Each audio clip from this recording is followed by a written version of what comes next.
안녕하십니까 여러분.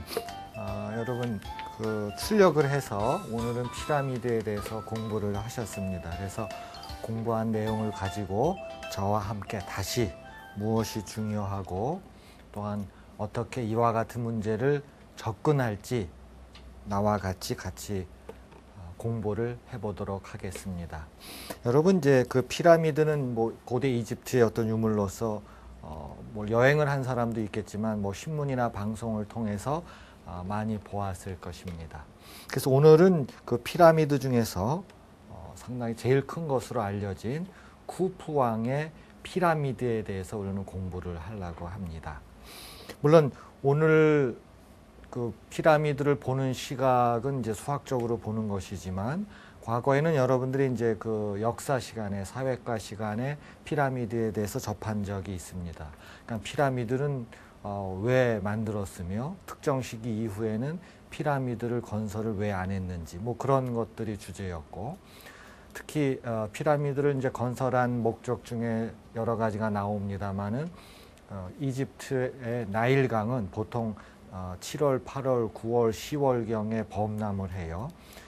지금 이 쿠프왕의 피라미드는 이제 기원전 2650년경 정도를 하고 있는데, 그래서 이제 공공사업 입장에서 이제 피라미드가 건설되었다는 설도 있습니다. 그리고 동원된 사람들은 노예가 아닌 당시 농부들이죠, 평민들이 주 대상이었다, 뭐 이런 얘기도 있고 합니다만은 그것은 따로 한번 여러분들이 자료를 조사하길 바랍니다. 이 말은 이것은 이제 역사적인 측면에서 정치 경제 입장에서 쿠프왕의 피라미드를 보는 것이죠. 그 다음에 오늘 나하고 공부하는 건 뭐예요? 이제 구조적인 것, 수학적인 입장에서 피라미드를 어떻게 볼 것인가가 되는 것입니다. 그래서 여러분들은 오늘도 시각이 완전히 틀리다는 걸 알 거예요. 하나는 수학적인 시각에서 피라미드를 어떻게 볼 것이냐.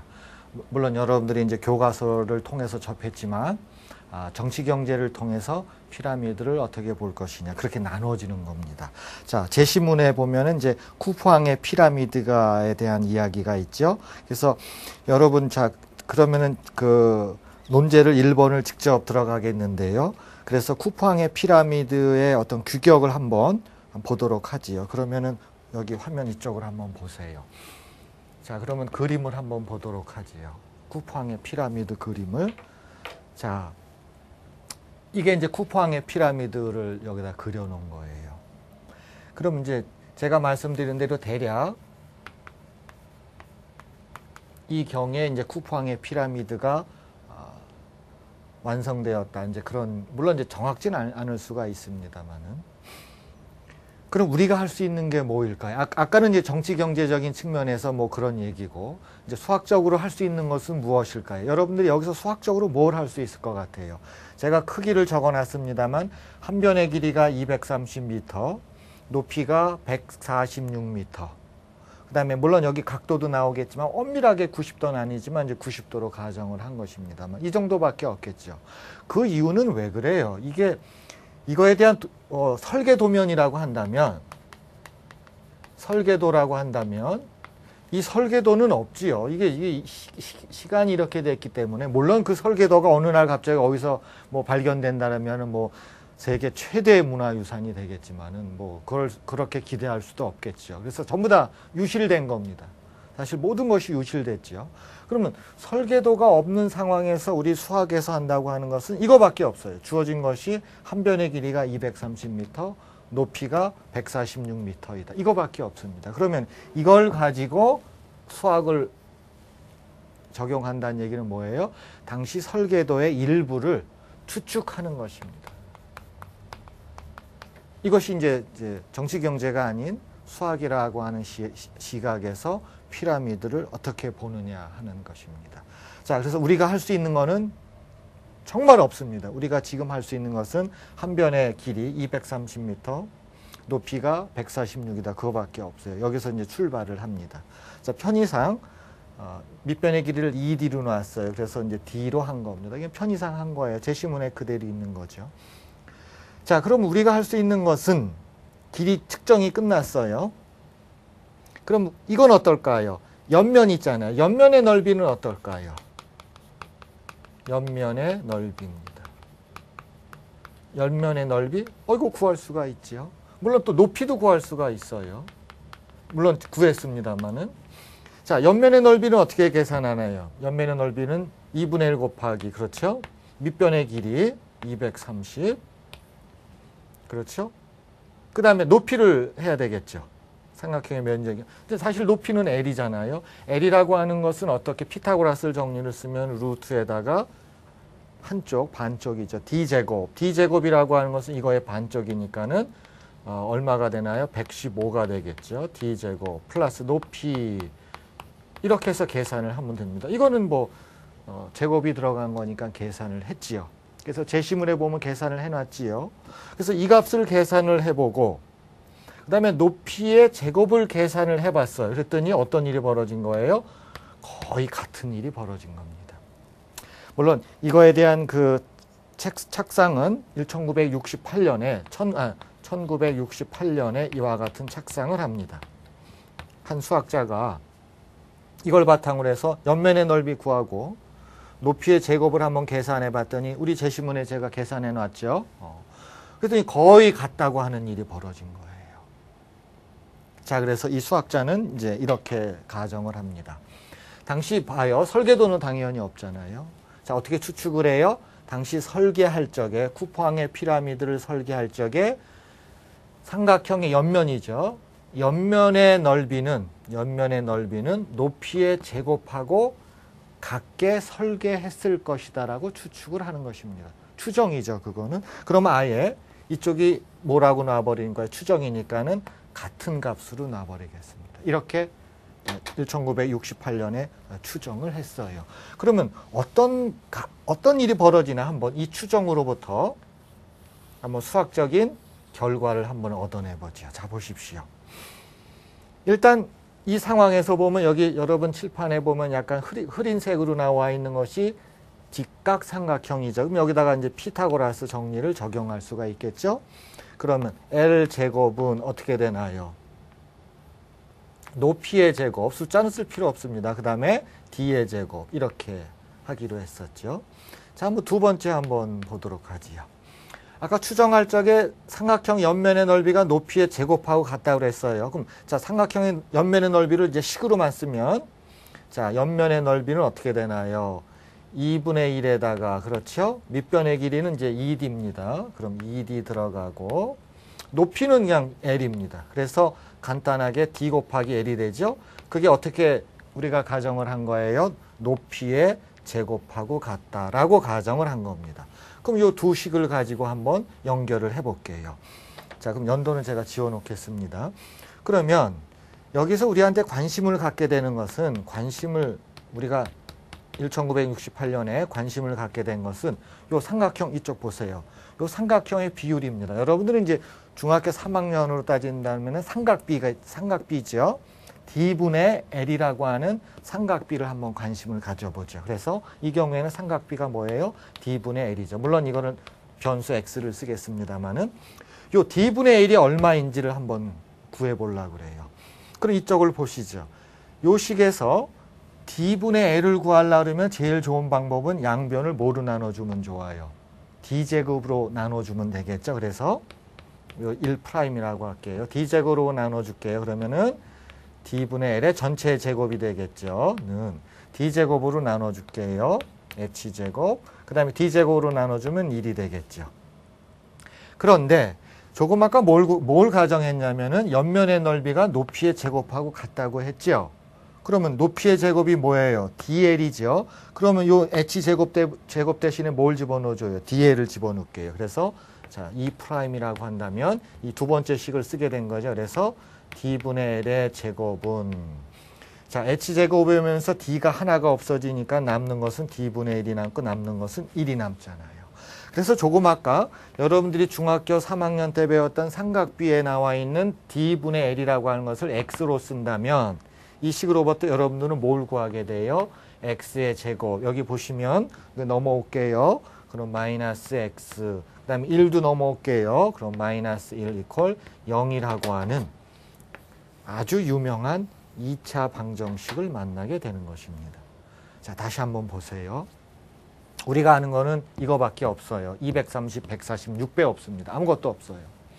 그거로부터 여러분들이 중학교에 접했던 삼각비 D분의 L이라고 하는 것이 어떤 2차 방정식을 만족해요? 이 2차 방정식을 만족하죠. 물론 여기서 D분의 1은 양수입니다. 그런데 이 2차 방정식에서는 두 개의 근이 나오죠. 하나는 양수, 하나는 음수가 나오니까 음수는 필요 없죠. 자, 양수의 방정식은 어떻게 되나요? 자, 2A분의, 그렇죠? 여기다 쓸게요. 2분의, 그렇죠? 1 플러스 마이너스에서 마이너스 필요 없고 B제곱 마이너스 4AC 하면은 1 마이너스 마이너스 4니까 루트 5 이 값이 나오는 것입니다. 그래서 이 값이 얼마가 되는 거예요? 다시 한번 써드리면 2분의 1 플러스 루트 5 이렇게 나오는 겁니다. 자, 물론 이거에 대한 이름은 그렇게 중요하지 않지만 물론 여러분들은 이미 이름을 아까 그 문제 풀 때 알았을 거예요. 이걸 뭐라고 불러요? 우리는 이걸 황금비라고 부르죠. 그래서 황금비가 만들어지는 것입니다. 우리는 전통적으로 수학에서 황금비를 fee라고 씁니다. fee라고 써요. 전통적으로 그렇게 쓰는 겁니다. 자, 그래서 우리는 이와 같은 구조에서 D분의 L에서 여러분들이 전형적으로 그동안 많이 접했던 황금비가 여기서 탄생을 하게 되는 것입니다. 제가 이제 탄생이라는 말을 썼지만 이것은 어떤 1967년인가요? 아까 정확하게 몇 년이었었죠? 다시 68년이었네요. 1968년에 이제 이와 같은 관측으로부터 피라미드에는 황금비가 있다라고 이제 주장을 하게 되는 것입니다. 자, 그래서 말씀드린 대로 자, 우리는 이 구조에서 논제 1에서 요구한 내용을 한번 살펴봤죠. 다시 한번 여러분 논제 한번 읽어보시죠. 그래서 가정으로부터 뭐라 그랬나요? 가정으로부터 D분의 1에 관한 방정식을 만들고 이 값을 구하여라 이렇게 했던 것입니다. 그래서 여러분 저하고 굉장히 유명한 2차 방정식을 만들었죠. 그리고 그 2차 방정식에 다시 한번 써드릴게요. 너무 유명한 2차 방정식이죠. 자, 이 방정식은 여러분들은 중학교 때, 그 다음에 고등학교 때도 만난 겁니다. 정말 유명한 2차 방정식입니다. 아마 제가 만났던, 지금까지 만났던 2차 방정식 중에서 가장 아름다운 것 중에 이제 하나예요. 그래서 여러분 알겠지만 이거의 양의 근을 전통적으로 어떻게 쓴다 그랬어요?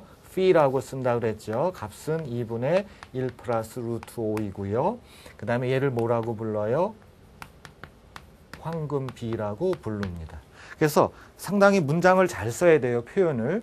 그러면 쿠푸항의 피라미드는 그 밑에 있던 D분의 아까 그 삼각비 있죠. 삼각비는 예를 들어서 황금비를 따라서 축적되었다. 이런 표현은 좀 그렇게 바람직하진 않습니다. 그러니까 이 상황에서는 가장 바람직한 표현은 아까 원래 조건이었었죠.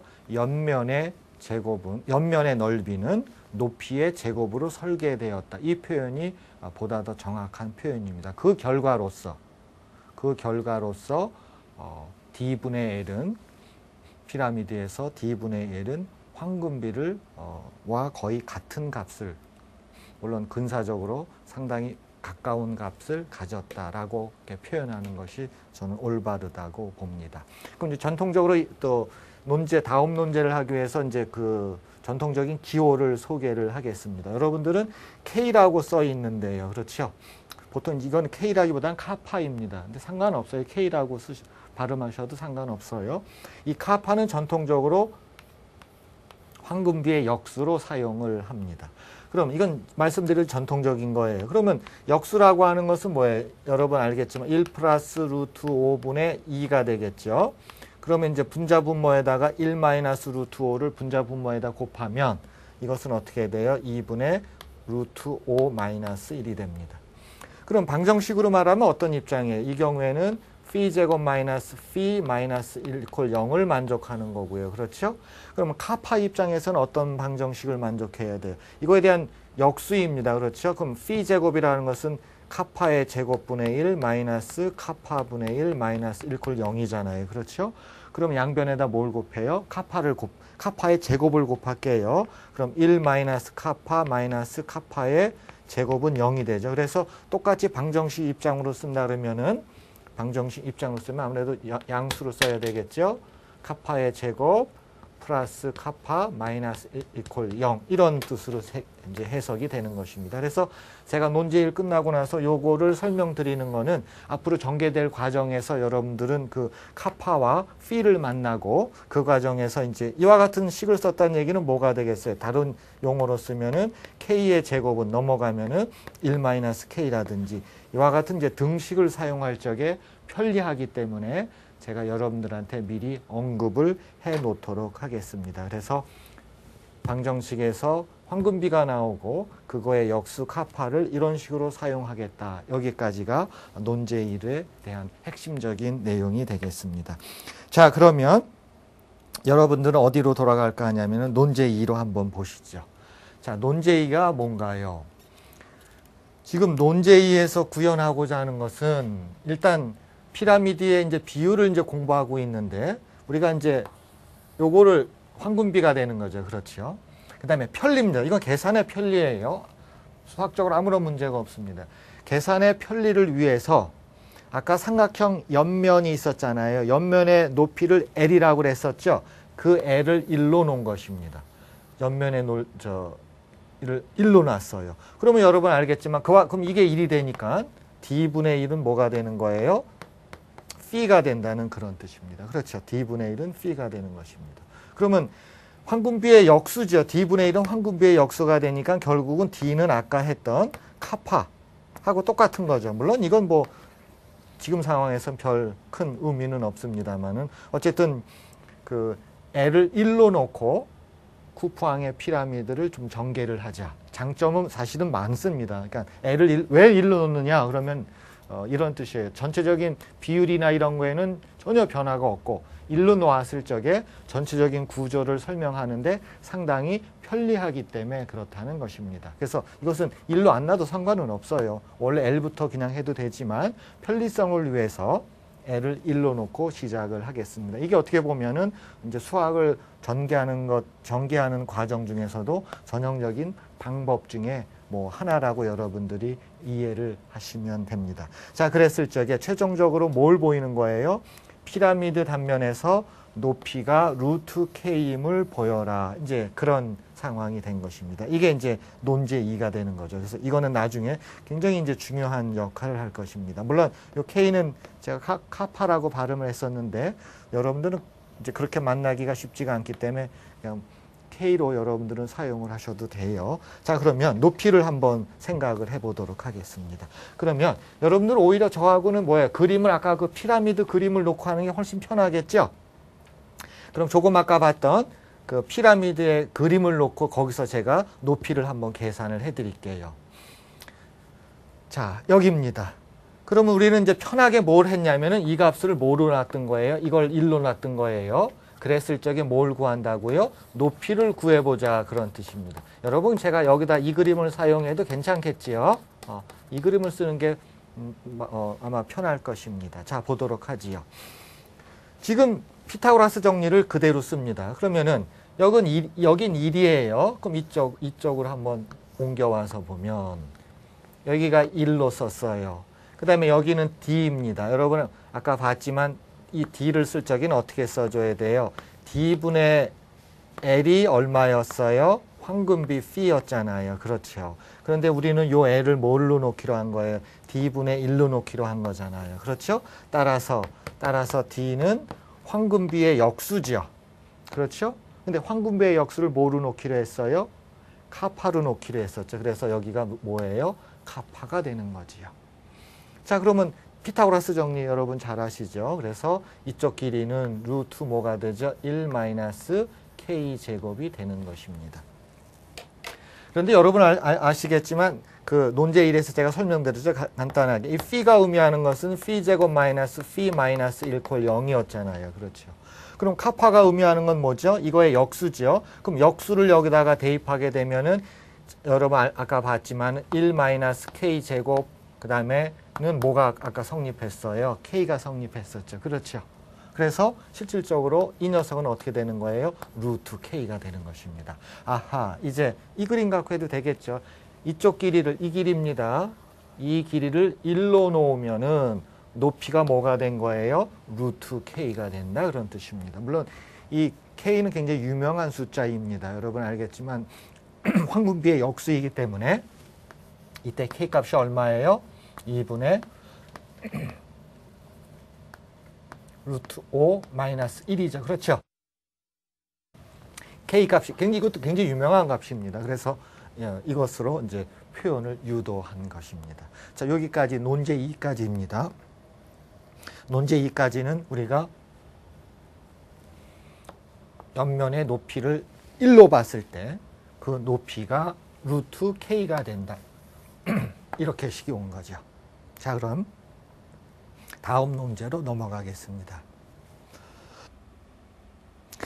지금 논제 3이죠, 이제. 여러분 논제 3을 봤을 때 아마 많은 거를 느꼈을 거예요. 아, 수학이 이렇게도 활용이 되는구나. 결국 논제 3에서는 주어진 피라미드를 적당하게 이제 이렇게 전개를 한 거죠. 적당하게 전개를 해서 뭘 만든 거예요? 타원을 만들었죠. 그렇죠? 그리고 그 타원의 초점이 무엇이냐라고 묻는 그런 문제입니다. 자, 그러면은 전개도를 놓고 한번 타원의 초점을 한번 구해 보도록 하겠습니다. 자, 논제 3은 뭐라고요? 타원의 초점입니다. 여러분들은 이제 여기서 이해될 게 도대체 타원은 어떻게 만들어지고, 그러므로 해서 초점을 구하는 게 중요한 게 아니라 뭐예요? 구했을 때 그게 피라미드에 관계하고 어떻게 되는 것이냐가 가장 중요한 것입니다. 자, 보시죠. 그러면 그림을 한번 보시죠. 지금 여기 쿠팡의 피라미드가 있어요. 우리 어떻게 가정을 했었죠? 여러분 아시겠지만은 옆면이 있잖아요. 옆면에 삼각형이 나오면은 그 높이를 아까 L이라고 했지만 그걸 1로 이야기했었죠. 그래서 핵심은 뭐예요? 이걸 1로 놓고 본 겁니다. 그랬더니 밑변의 길이는 이 K가 나왔었죠. K라고 하는 것은 뭐예요? 황금비의 역수였었고 값수로 말하면은 루트 5-1이었었죠. 요 값이었습니다. 그렇죠. 자, 이거를 어떻게 하나 보세요. 요 그림이 의미하는 것은 뭐냐면 요쪽에 여러분들 그 좀 파란색으로 느껴지는 것은 피라미드의 단면이죠. 여기다 놓고요. 옆면의 반쪽이죠. 요 노란색이 옆면의 반쪽이에요. 옆면의 반쪽을 이렇게 내려놓은 겁니다. 그러면 옆면의 반쪽에서 높이가 1이었잖아요. 그럼 이게 얼마예요? 1이죠. 그렇죠.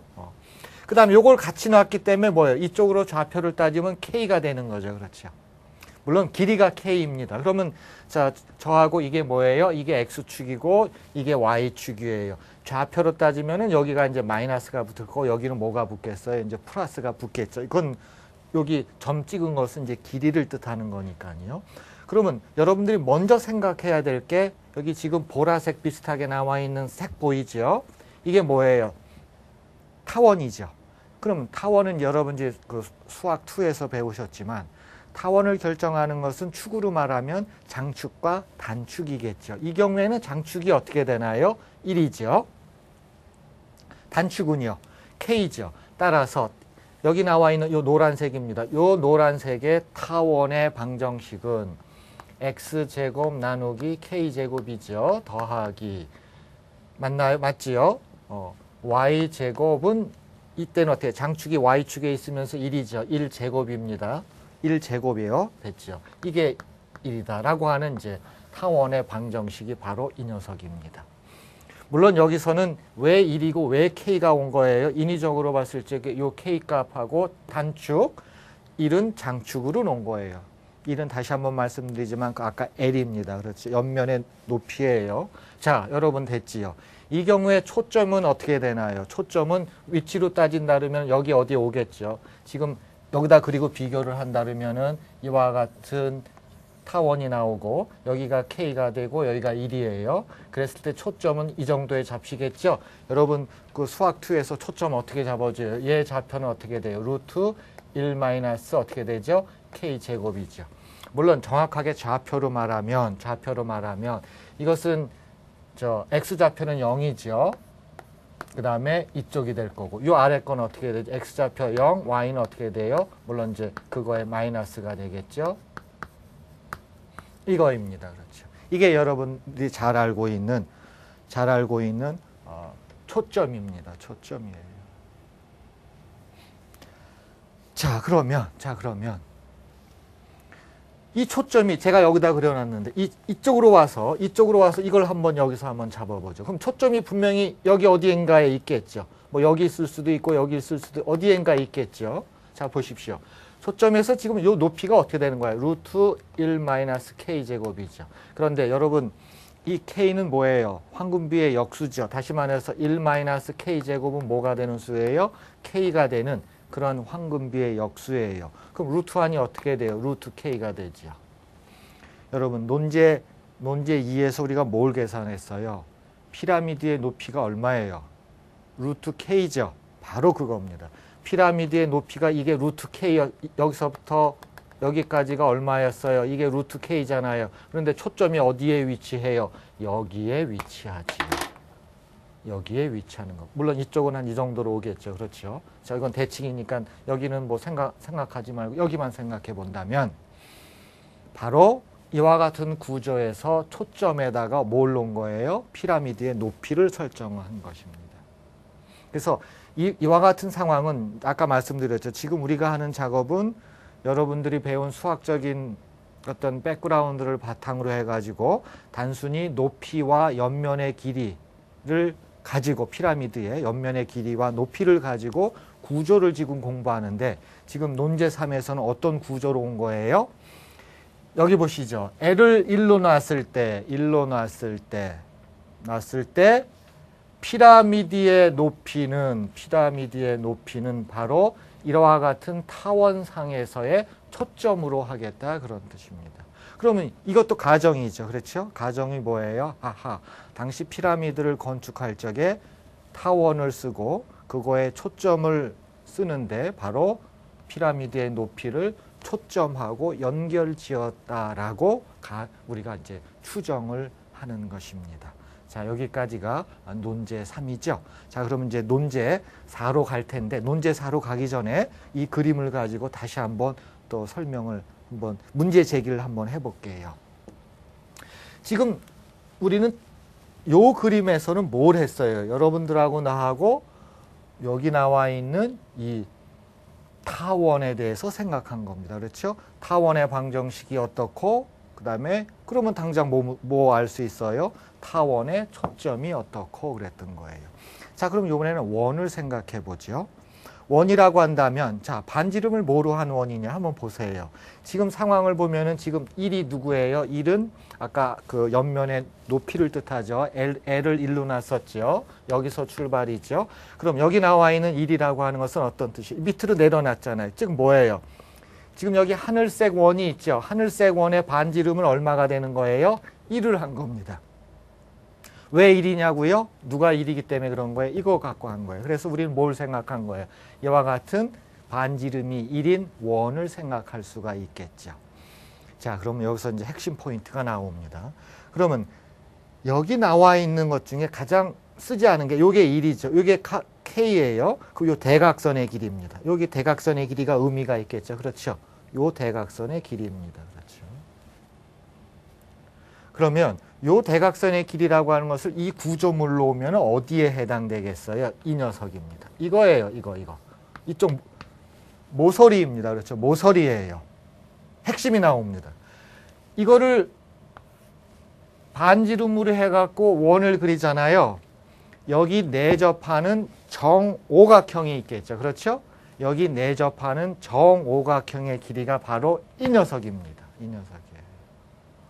이제 그게 이제 논제 4입니다만 제가 물론 여러분하고 같이 이제 증명을 하겠습니다만 이제 구조적으로 보면 피라미드를 건설할 적에 어떻게 한다고요? 요 비가 황금비하고 관련이 있다. 그다음에 높이는 뭐하고 관련이 있다고요? 초점하고 관련이 있다고 한 거고 요 모서리는 뭐예요? 반경이 1인 원에 내접하는 정오각형의 한 변의 길이와 관련이 있다라고 여러분들이 아마 생각을 하면 될 것입니다. 자, 그러면 여러분 우리 강의 노트 출력하셨죠? 논제 4번이 뭐예요? 논제 4번 지금 조금 아까 설명드린 대로 원이 있으면 거기에 내접하는 정오각형이 있겠죠. 그렇죠? 그럼 정오각형의 한 변의 길이가 뭐라고요? 쿠프왕의 피라미드의 모서리의 길이가 됨을 증명하여라가 바로 논제 4번입니다. 자, 그러면 논제 4번은 여러분 우리 노트에 있지만은 어떻게 돼 있어요? 정오각형이 있고 제가 여러분들의 편의를 위해서 내접하는 원에 내접하는 걸 주고 제가 어두운 색칠을 칠해 놨죠? 자, 그 그림을 보면서 문제를 풀도록 하겠습니다. 자, 여러분 이제 그 제시문에 나와 있는 이제 그림입니다.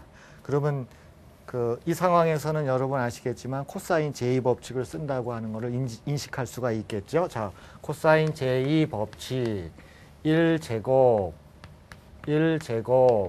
2배에 1 들어가고 코사인 2분의 5분의 얼마예요? 2파이 이렇게 들어간 겁니다. 그렇죠? 여기서 물론 코사인 5분의 2파이는 어떻게 보면 특수각 형식이죠. 그것도 사실은 그 좋은 논술 어떤 문제의 대상이 됩니다. 물론 오늘 강의에서는 이 값을 그냥 주고 제시문에서 제공하고 여러분들이 사용하는 거로 했지요. 그래서 제시문에서 여러분들 이 값에 대해서 줬죠. 4분의 루트 5 마이너스라고 줬습니다. 그래서 이 녀석은 1 플러스 1 마이너스 4분의 2가 있으니까요. 4분의 루트 5 마이너스 1 이렇게 준 거죠. 여러분 이거 어디서 많이 봤지요? 제가 논제를 시작할 때 말씀드렸지만은 황금비가 있지요. 그다음에 그 황금비의 역수도 무지무지 유명한 수라고 그랬죠. 그게 뭐예요? 황금비는 2분의 루트 5 더하기 1. 황금비의 역수는 뭐 유리화하면 되겠지만 2분의 루트 5 마이너스 1입니다. 따라서 이 녀석은 어떻게 돼요? 1 플러스에 이걸 같이 묶어버리면 1 마이너스 역수니까 이 녀석이잖아요. 그렇죠? 그런데 1-K하고 관계는 어떻게 돼요? 1-K하고 관계는 어떻게 되죠? K가 어떤 방정식을 만족해요? 이 녀석은 뭐예요? 바로 K제곱이죠. 황금비의 역수이기 때문에. 즉 뭐예요? 1-K는 아까 K제곱이 성립됐었잖아요. 왜요? 황금비의 역수이기 때문에. 아까 보셨죠? 2차 방정식. 따라서 한 변의 길이 X는 이 녀석입니다. 한 변의 길이 X는 어떻게 된다고요? 바로 1 플러스 K제곱이 됩니다. 그럼 1 플러스 K제곱이 왜 만들어져요? 어떻게 만들어주나? 1 플러스 K제곱. 아까 그 삼각형 보셨지만은 여기가 얼마였어요? 이쪽 변의 길이를 1로 놨었죠. 아까 여러분들은 큰 도형을 보시면 됩니다. 그래서 K가 밑변이고 이쪽이 1이 되니까는 어떻게 돼요? 모서리 쪽은 얼마가 돼요? 모서리는 바로 이 녀석이 되죠. 그런데 물론 정확하게 말하면 X값이죠. 그러면 여기다가 루트를 씌워야 되니까 바로 루트 1 플러스 K제곱이 뭐가 되는 거예요? X값이죠. 물론 정확하게 말하면 이렇게 되는 거죠. 루트까지 씌워서요. 이게 뭐예요? 바로 그 모서리 길이죠. 여러분 다시 한번 그림을 확인해 보십시오. 모서리 길이잖아요. 따라서 피라미드의 모서리 길이는 원래 이렇게 가정을 해서 원을 만들었을 적에 정오각형을 내접시키면 그 정오각형의 한 변의 길이가 모서리 길이가 된다 그런 뜻입니다. 바로 이것이 우리가 논제4에서 추구했던 내용입니다. 자, 그러면 여러분 다시 원고를 보시면서 이제 어디로 옮겨가냐면요. 마지막 논제 5번으로 넘어가도록 하겠습니다. 자, 여러분 마지막 논제 5번이 뭔가요? 마지막 논제 5번은 이제 구분구적법, 전형적인 이제 구분구적법에 대한 질문입니다. 그래서 이 경우에는 이제 지금까지 여러분 제가 논제를 구성한 걸 보면 어떻게 구성이 된 거예요? 큰 틀을 보면은 피라미드의 구조물을 가지고 첫 번째 가장 큰 주제가 뭐예요? 방정식이죠. 2차 방정식입니다. 그렇죠? 굉장히 유명한 2차 방정식이에요. 하나는 황금비가 나오는 거고 또 하나는 황금비의 역수로서 이루어진 것입니다. 두 번째 큰 주제는 뭐였나요? 큰 주제는 타원과 원에 관한 이야기죠. 타원에서는 뭘 구하는 거예요? 초점이 누구냐 하는 거예요. 피라미드의 높이다였었죠. 그다음에 원에서는 뭐예요? 원에 내접하는 정오각형이 있었을 때 한 변의 길이는 뭐예요? 구조물의 모서리가 된다였습니다. 됐죠? 여기까지는 전형적으로 수투 또는 수투까지의 전형적인 접근 방법입니다. 그래서 저는 논제5를 어떻게 구성을 해서 여러분들한테 제공했어요. 논제5에서는 구분 구적법을 여러분들한테 이제 제공을 한 것입니다.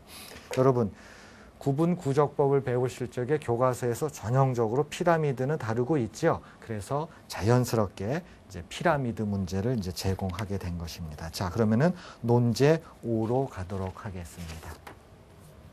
자, 정적분을 이용하여 쿠프왕의 피라미드를 이제 부피입니다. 그렇죠?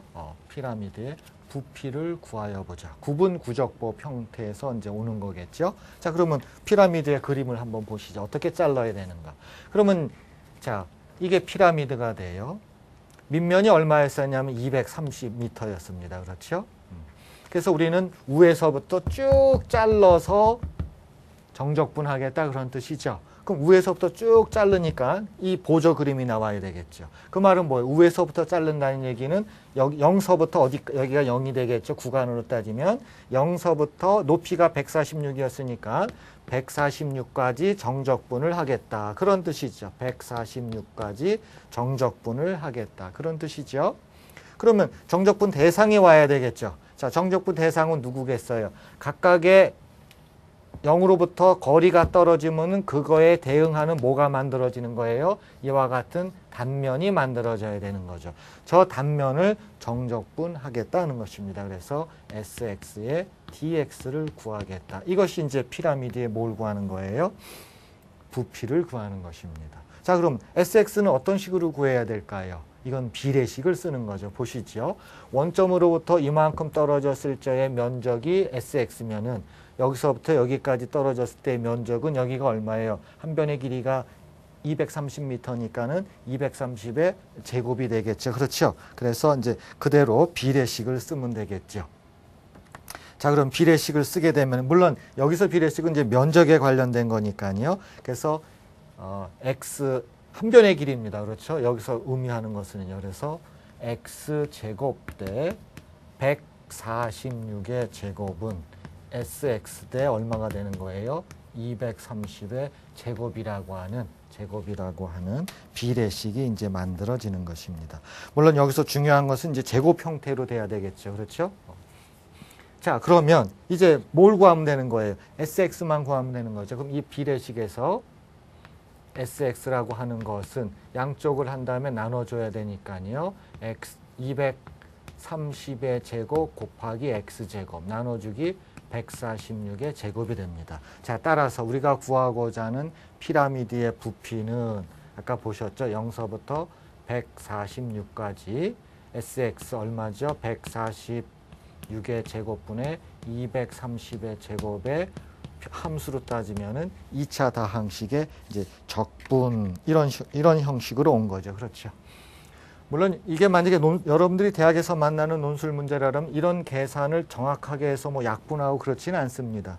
그러니까 여기서 포인트가 되는 것은 이것은 상수로 생각하고 이것만 계산하면 되겠죠. 그렇죠? 그래서 그 결과를 예를 들어서 뭐 정확하게 해가지고 뭐 소수점까지 뭐 계산을 한다든지 그럴 필요는 없습니다. 그래서 굳이 요 포인트에서는 제가 채점에 대해서 조금 좀 언급을 할 필요가 있어요. 물론 제가 언급하는 채점이 모든 대학에서 통용된다 그렇게는 생각할 필요 없이 여러분들이 한번 상식적으로 생각할 적에 이거 계산 다 해야 되고 이거 계산 다 해야 되고 물론 이것까지 들어가면 여러분 알겠지만 3분의 1의 x 3승이에요. 그럼 136에 3승이 또 필요하겠죠. 그렇죠?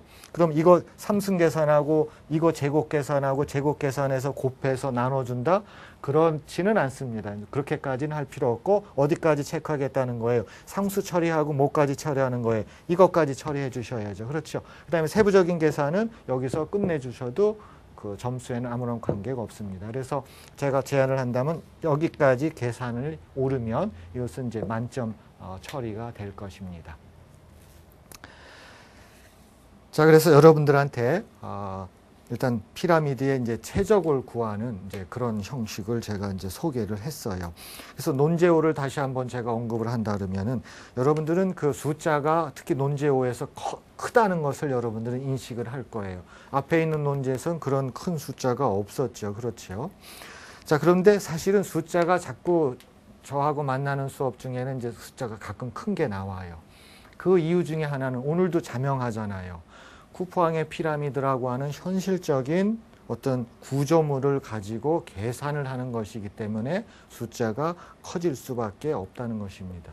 그러면 이제 그 과정에서 여러분들이 그 속으로 생각할 수가 있는 게 뭐냐면, 그러면 이 모든 계산들을 정확하게 다 제곱이고 세제곱이고 계산하고 분수가 나오면은 전부 다 나눈다 그러면은 이건 뭐예요? 이건 시간적으로 봤을 적에도 그 과정에서 너무 많이 뺏을 수가 있겠죠. 그렇죠? 그러면 우리 수학 입장에서는, 평가하는 입장에서는 여러분들이 230의 제곱이라든지 146의 제곱을 얼마나 빨리 계산하고 그런 것들을 얼마나 빨리 나누느냐, 그건 아니죠. 그렇죠? 여러분들이 판단해도 그것은 아실 수가 있겠지요. 그래서 그 논제 5에서의 계산에서는 그 마지막 부분에서는 그거에 대한 구체적인 것은 계산을 안 해도 되고, 단 146의 예를 들어서 뭐였어요?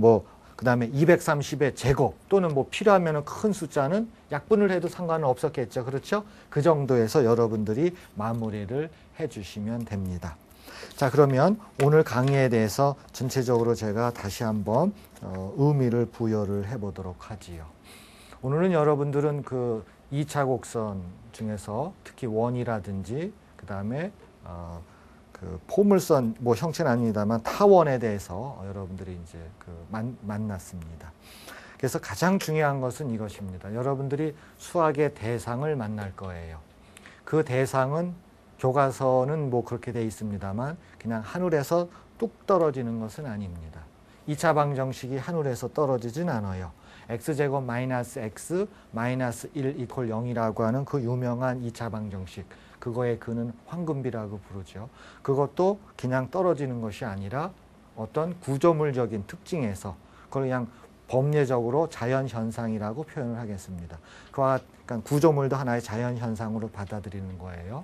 그 현상에서 2차 방정식이 내려온다는 것입니다. 즉 우리가 그것을 구한다는 거예요.